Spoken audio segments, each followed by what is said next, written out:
sweet checks, rice checks, and good hot Ralston present Space Patrol! High adventure in the wild, vast reaches of space. Missions of daring in the name of interplanetary justice. Travel into the future with Buzz Corry, Commander-in-Chief of the Space Patrol. In today's transcribed adventure, Cadet Happy is piloting a space observatory while a scientist studies a strange phenomena. It's an invisible force that completely destroys all matter. Right now, Buzz Corry is in Terra the Fifth, warning Happy to veer away from the force. But too late. Out of control, the space observatory whirls toward the invisible menace. Happy, can you hear me? Pull away from it. I'm trying to, sir, but the rockets don't seem to have any effect. Use full power on your starboard rocket. I am, sir, but we're caught in some sort of a whirlpool. Have hit full repeller ray. If you're caught in there, you're finished. We'll be back in just a moment with today's Space Patrol story, The Hole in Empty Space.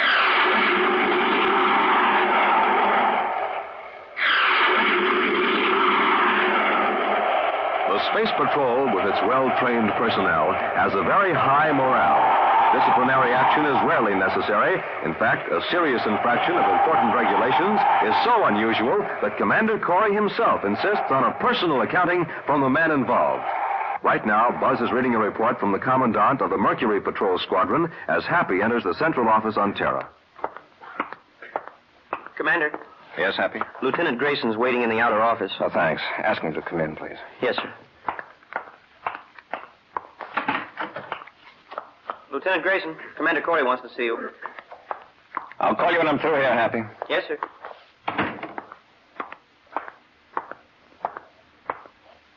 Commander? At ease, Lieutenant. Sit down. Yes, sir. You have an exceptionally fine record. I've been looking it over, and so far I can find no explanation for your behavior of the last few hours. I'm sorry, Commander. Is that all you have to say? Except that I'm ready to take the brainograph test. Lieutenant, it shouldn't be necessary to resort to the brainograph to obtain a routine report from a Space Patrol officer. I realize that, sir. You returned from a routine search mission, 3 hours overdue and with ammunition expended, yet you refused to offer any explanation. Those are the facts, Commander. I want a straightforward answer. Why didn't you file a report with your commanding officer? Commander, Colonel Gregory is a practical officer. He goes strictly by regulations, by routine. That's hardly a criticism, Lieutenant. I realize that, sir. But if I told Colonel Gregory what happened out there, he'd conclude that I was, well, space happy. You're not responsible for the conclusions of your commanding officer. In all due respect, Commander, in this case, I'm not so sure. What do you mean? Something's out there in space that regulations don't cover. Commander, I want a brainograph test so I can be sure of myself, sure that my mind isn't playing tricks on me. Grayson, suppose you tell me the whole story. All right, Commander. I was about to head back for Mercury when I saw a meteor. I tracked it on the viewscope to see if it was headed toward any shipping lanes. Yes? It was still pretty big on the screen when it suddenly vanished. Exploded? No, sir, just vanished. I started after it and checked for fragments. There weren't any. It was just as though the meteor disappeared into a hole in space. A hole in space? I know it doesn't make sense, but that's the only way I can describe it. Nothing showed up on the viewscope. I tried both the ultraviolet and infrared scanners. Nothing. What about the cosmic missiles you fired? I swung in a wide circle around the point where the meteor disappeared. Suddenly, a black spot appeared on the sun, as though a planet were between me and the sun, an eclipse. But it wasn't a planet? No, Commander. There was no planet within thousands of DUs. There was nothing, no solid object to account for that spot. Well, maybe it was on the sun itself. No, because it moved across the sun in relation to the movement of my ship. That's when I fired the cosmic missiles. What happened? The missiles vanished. Without an explosion? Without an explosion. Lieutenant, that's the strangest story I ever heard. You don't believe me? I didn't say that. I think your account deserves further investigation. You should have told Colonel Gregory. He'd have put me in the infirmary for mental and emotional checkup. I figured I'd get a brainograph test sooner if I risked disciplinary action. And I was right. He sent me here to Terra immediately. That isn't a very wise risk to take, Grayson. Commander, that thing in space, whatever it is moving. Moving toward the inner planets. Can you point out the location where you saw it on that wall chart? Yes, sir. It was approaching the Mercury orbit on a line from the star Myra. About here, sir. How fast was it moving? It seemed to vary, but at the time I wasn't in any condition to make accurate measurements. I thought I was going space happy for certain. Are you ready for that brainograph test? Yes, sir. Then come on. Oh, Excuse me, sir. Happy, will you get Major Robertson? I want to run a brainograph test. Yes, sir. Oh, here's a top priority bulletin from communications, sir. A robot space freighter vanished. What do you mean, vanished? Well, it suddenly pulled off course. 2 passenger ships tracked it. It swung in a wide circle, then smaller and smaller circles, and then just disappeared. Not a trace on the viewscopes. Where did this happen? Midway between Mercury and Venus, sir. On an orientation line with Myra. Lieutenant Grayson, I think we'll cancel that brainograph test. Happy. Yes, sir. Get my ship ready immediately. I'll notify Colonel Gregory that Lieutenant Grayson is assigned to temporary duty with headquarters. Thank you, sir. As astrogator aboard Terra 5.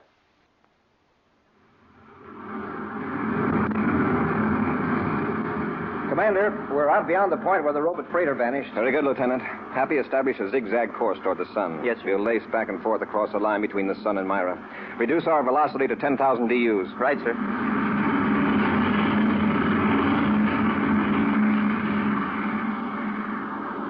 All viewscopes negative, Commander. What's our approximate position, Grayson? In a few minutes, we'll cross the Venus orbit, sir. Well, this is the craziest search I've ever been on, Commander. Looking for something that isn't here. It's there, all right. It just doesn't show up on any instruments. If you could have seen that meteor vanish and those missiles... Oh, wait. There's something moving across the sun. A black spot. That's it. We've located it. Now, let's be certain. Check the viewscope, Happy. Yes, sir. Does anything register? Nothing except the sun itself. Reverse rockets while I turn on the spacephone, Happy. We'll hold our present position for the time being. Commander Corry and Terra 5 to Major Robertson at Space Patrol Headquarters, Terra. Commander Corry to Major Robertson. Major Robertson here. Go ahead, Commander. Robbie, we're at the Venus orbit, Sun-Myra orientation. We've found what we're looking for. What is it? We don't know. It's visible only as a black spot against the sun, and it definitely is not a solid object. Well, I've contacted Professor Jelka for you, Commander. He's aboard Space Observatory number 2 off Saturn. Good. Robbie, spacephone and all planets bulletin immediately. All shipping is to avoid this sector of space until further notice. Yes, Commander. All commercial, private, and space patrol ships are to evacuate this sector immediately. Roger. Well, Professor Jelka is waiting on the 150 megacycle channel, Commander. Thanks, Robbie. Corey out. Happy switch to 150 MCs. Yes, sir.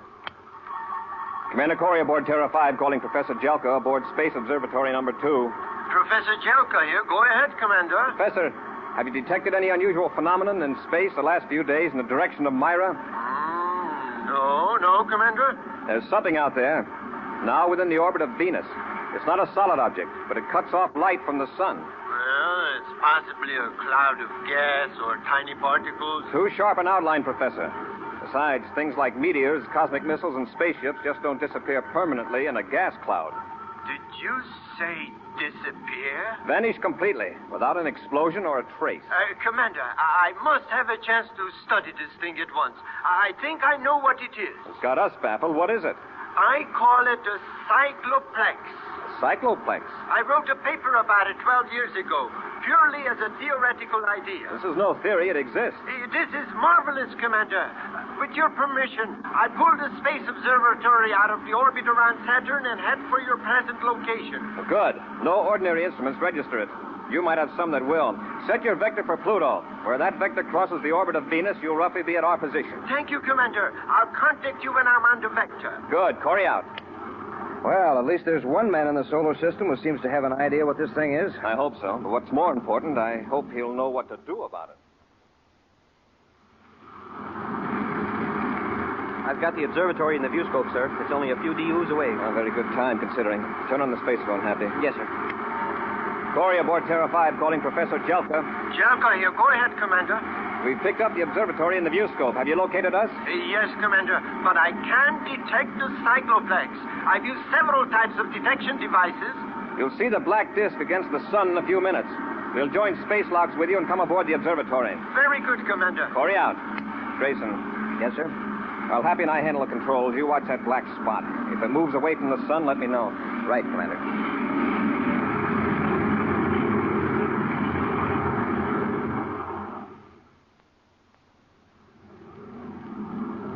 We're abreast of the observatory airlock, sir. Good. Stand by with magnetic holding fields. Standing by, sir. Corey to Jelka. Go ahead, Commander. Professor, hold your space observatory on an even vector. We're going to make contact. Yes, Commander. Apply magnetic holding field, Happy.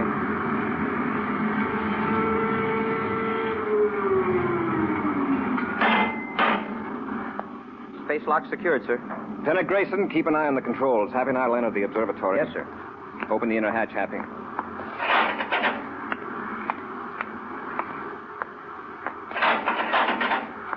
Press the release catch in the observatory hull.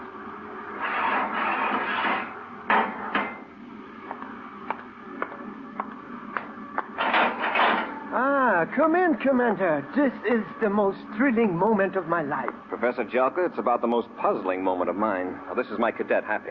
How do you do, Professor? How do you do? I tell you, Commander, this is a cycloplex, just as I described it 12 years ago. They really do exist. Well, fine, Professor, but tell me, just what is a cycloplex? Well, you might call it a hole in space. That's just the way Grayson described it. Grayson? Lieutenant Grayson, the Space Patrol officer who discovered it. Professor, this cycloplex has already destroyed a meteor, 2 cosmic missiles, and a robot spaceship. And it's moving toward the inner planets. If it holds its present direction and velocity, Mars will move right into it in a few days. That would indeed be a calamity. What's the nature of this thing? What happens to objects that move into it? Well, they are transported into other dimensions, or perhaps into a matrix of several dimensions. Well, they cease to exist in space as we know it, that's certain. Yes. For years, mathematicians have speculated on the possibility of many separate dimensions existing simultaneously. I'd like to circle around it and study it some more, or to maneuver the observatory and still manage the instruments. Well, Commander, the controls are very much like standard spaceship controls. Couldn't I work them while the professor handles the instruments? That would be splendid. All right, Happy, you maneuver the observatory. I'll go back to our ship with Grayson. We'll keep you informed as nearly as we can on the location of the cycloplex. Commander, they're getting pretty close. I'll tell Happy to be careful. Commander Corry to Cadet Happy. Happy here. Go ahead, sir. You're veering pretty close to the cycloplex, Happy. Change your vector. The professor wants me to hold it on this heading, sir. His instruments are beginning to pick up something. Remember what happened to that robot spaceship, Cadet? But this isn't a robot, and the instruments are picking up something. We are on the verge of an exciting discovery, Commander. According to my Well, right now, Professor, I'm relying on Grayson. He's had practical experience with this thing. Happy, this is an order. Pull away from the cycloplex. Yes, sir. Look at the observatory. It's whirling toward it. Happy, pull away from it. I'm trying to, sir, but the rockets don't seem to have any effect. Use full power on your starboard rockets. I am, but we're caught in some sort of a whirlpool. Pat, hit full repeller ray. If you're caught in that cycloplex, you're finished. We'll be back with Space Patrol in just a moment.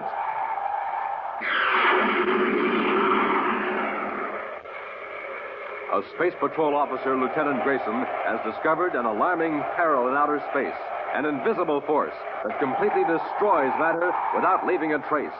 Professor Jelka, an astronomer and mathematician, says this force, which he calls a cycloplex, is actually a hole in outer space.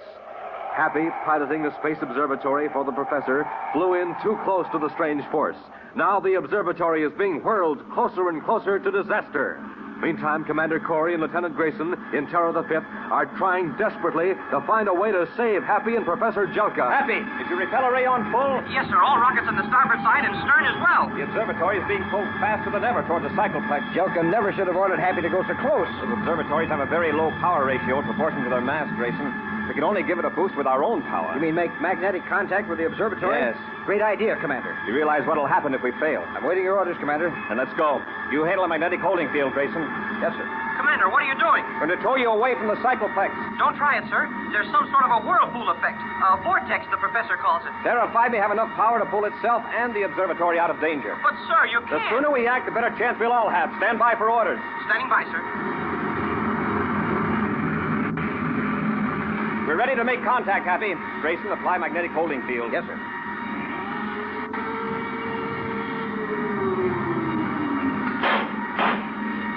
All right, Happy. Keep the observatory rockets on full power. Yes, sir. We're going to increase our own power slowly at first. We won't try to fight the cycloplex force too strongly. We'll cut across at a tangent, understand? Yes, Commander. Here we go.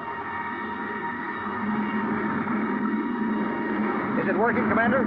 I can't tell yet. Happy, Yes, sir. as I increase the ship's power, it'll put a terrific strain on the hull of the observatory. Watch for any sign of damage. I will, Commander. There's that sound again. What is it? It's coming from the spaceophone system. Happy, do you hear it? Yes, sir. You're picking it up from the professor's instruments. He says it's caused by the cycloplex. Commander, our vector's changing. We're moving away from the cycloplex. We'll add a little more power. Happy, did the professor turn off his instruments? No, sir. Then we're free of the cycloplex pull. That's right, sir. We're swinging away in the other direction. Good. Wow. What a relief. Happy, we'll proceed several DUs away from this position until we're sure we're safe before we break contact. Yes, sir. Then we'll join space locks and come aboard the observatory. Got it? Yes, Commander. I'll maintain vector till further orders. Check. Corry out.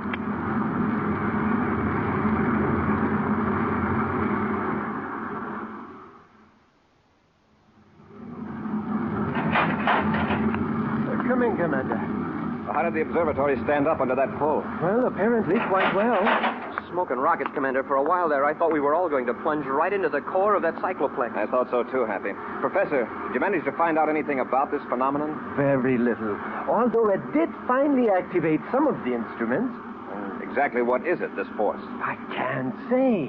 Apparently, this vortex, the whirlpool effect, is some sort of an electromagnetism. And that might account for its effect on the instruments. And this whirlpool effect extends beyond the core. Yes, it draws the objects into the center if they get too close. We sure found that out. And we also know that this force is moving steadily toward Mars. They've got to get busy and do something. Well, is this cycloplex big enough to swallow a whole planet? What about that, Professor? Well, the core itself is fairly small, but with that vortex of force around it, it might easily demolish Mars. Certainly, it would make it unlivable. Well, how can we fight this cycloplex? Every force we know of has some other force that can oppose it. But this thing is from some other dimension, Commander. It's an intruder into our space-time system. You mean it isn't even from another galaxy? From another part of our space? Yes, it's completely new to us, Cadet. It's impossible to imagine dimensions beyond the three we know: length, breadth, and thickness. Professor, you mentioned that it has some sort of magnetic effect. That's right. Suppose we could produce a powerful magnetic force to oppose it. It would take more power than any planet power system could produce. And how could we transfer it here? Professor, you've heard of Huddleston's ring, haven't you? Yes. Very interesting effect. What's Huddleston's ring, sir? It makes use of an effect that occurs at temperatures close to absolute zero. Oh, like those of outer space? Exactly. Extremely low temperatures, some metals become superconductors of electricity. Superconductors? They have no resistance to the flow of current. That means if a current is started in a ring made of a superconducting material, it flows indefinitely. Even when the power's cut off? Right. And if the power is constantly applied, the current builds up. It increases more and more. Oh, I see. A scientist named Huddleston has been conducting experiments with a giant ring in outer space near Jupiter. Yes. He has a laboratory spaceship in the center of the ring. Suppose that Huddleston turns the power on full, charging that ring and the magnets around it, and keeps the power on. Would it destroy the cycloplex? Perhaps it would be dangerous. A magnetic force of incredible intensity would be built up. There is no telling. Professor, I want to send Huddleston's ring into that cycloplex. Under robot control, naturally. Well, Professor, do you think it would work? I don't know. But it's a challenging experiment. If it did, it would prove that electromagnetism is a force common to all dimensions of existence. Right now, I'm not interested in proving any theory. I want to save Mars. Happy, let's get back to Terra 5. I want to contact Huddleston. Cycloplex seems to be moving steadily toward Mars, Commander. Keep the ship moving with it, Grayson. Keep that black circle right in the center of the sun. Yes, sir. Major Robertson, Space Patrol Headquarters, Terra, calling Commander Corry aboard Terra 5. I'll take it. Happy, will you hand me that vector analysis, please? Here you are, sir. Corry, here, Robbie. Go ahead. We've contacted Huddleston, Commander. He's all enthused over the idea. Oh, good. How long will it take him to get the ring on the way? Or does he have to convert the controls to robots? No, a robot unit was built into the ship. Huddleston's in the ring waiting for your instructions. Well, here's the procedure, Robbie. Huddleston will pull out of the orbit around Jupiter under manual control. Check. When he's on the vector, which I give you in a minute, a Space Patrol cruiser will pick him up in space. Huddleston will handle the ring and its lab ship by remote control until we pick it up on our view scope. Got it, Commander. Then I'll take control of the ring from that point on. Okay, Robbie. Here's the vector I want you to relay to Huddleston. Nothing on the view scope yet, sir. Widen the scanning arc, Happy. The lab ship may be slightly off vector. Yes, sir. Commander. Yes, Grayson. Cycloplex seems to be increasing velocity. Any change in vector? No, sir. I'll check with Professor Jelka. Corry to Jelka in observatory. Jelka here. Go ahead, Commander. Lieutenant Grayson reports an increase of velocity by the cycloplex. He's right, Commander. My calculations confirm it. Is it still heading toward Mars? Yes, Commander. Is there any possibility of its changing direction? I'm afraid its motion is unpredictable. We don't know enough about it. Well, that's all, Professor. Thank you. Commander, look at the viewscope. I never saw an image like that before. It isn't very clear, Happy. See if you can get rid of that blur. I'll try it, sir. No, sir. That's as clear as I can get it. I'll check with Robbie. Commander Corry to Major Robertson. Robertson here. Go ahead, Commander. We fixed something up in the viewscope, but it doesn't look like Huddleston's ring and lab ship. You got a blurred blotch? Yes. Now, that's the ring, Commander. I've been tracking it from Jupiter. Huddleston says your screen's blur is a tremendous magnetic force. Right, Robbie. I'm ready to take over control of the ring. It's now 14:20 and 15 seconds, universal start time. Tell Huddleston the switchover will occur at 14:21. Corry out. The ring's approaching very fast, Commander. The robot control panel's ready, sir. Fine, Grayson. Happy you take over our controls. Yes, sir. Grayson, feed the viewscope data into the vector computer. Yes, sir. I want to get the ring headed for the target as soon as possible after switchover. It might be hard to control if that magnetic force builds up much higher. 10 seconds to switch over. Trajectory computed, Commander. Thanks, Grayson. 5 seconds. 3, 0. Now we'll find out if we've got the ring under control. Watch the viewscope, Grayson. See if the ring turns in the new vector. It's responding, Commander. Good. It's heading straight for the cycloplex now. Nothing to do but wait and hope it works.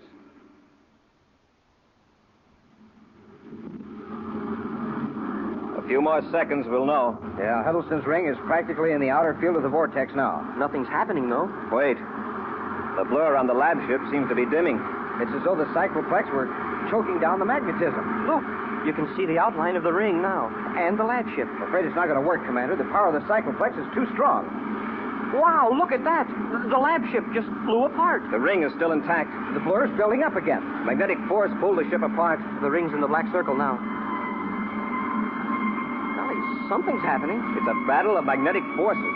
The black circle is growing smaller. It sure is. It's shrinking. And rapidly. If that ring can hold up long enough... The cycloplex is just a black dot. It's gone. The cycloplex is gone, Commander. It worked. Whew. Look at the viewscope, man. Huddleston's ring is still there. Thanks to you, Commander. It saved a planet. It took all of us. Enter the story in our logbook, Happy. Yes, sir. What a mission to describe. We've just filled in a hole in empty space. Hey, maybe I should make the log entry in invisible ink. We'll be back with an exciting preview of next week's thrilling Space Patrol adventure in just a moment. And now, an action preview of next week's exciting Space Patrol story. Buzz and Happy have been captured by two criminals and are aboard a relay space station near the Pluto orbit. While the criminals are removing a secret power unit, Buzz and Happy are locked in a passageway looking for some method of escape. The lights. What happened to the lights? They must have disconnected the Cosmolite power unit. They'll be coming through the passage in a minute to get us, Commander. They won't need to, Happy.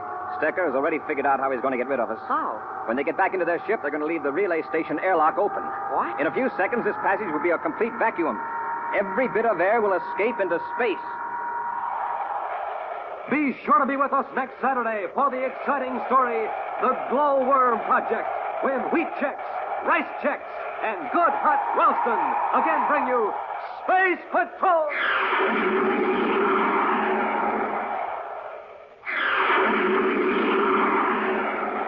Space Patrol, an original Mike Moser production starring Ed Kemmer as Commander Corry and Lynn Osborne as Cadet Happy, was written by Lou Houston, directed by Larry Robertson. Other players were Bela Kovac, Ken Mayer, Dick Beals, and Norman Jolly. Dick Tufeld speaking.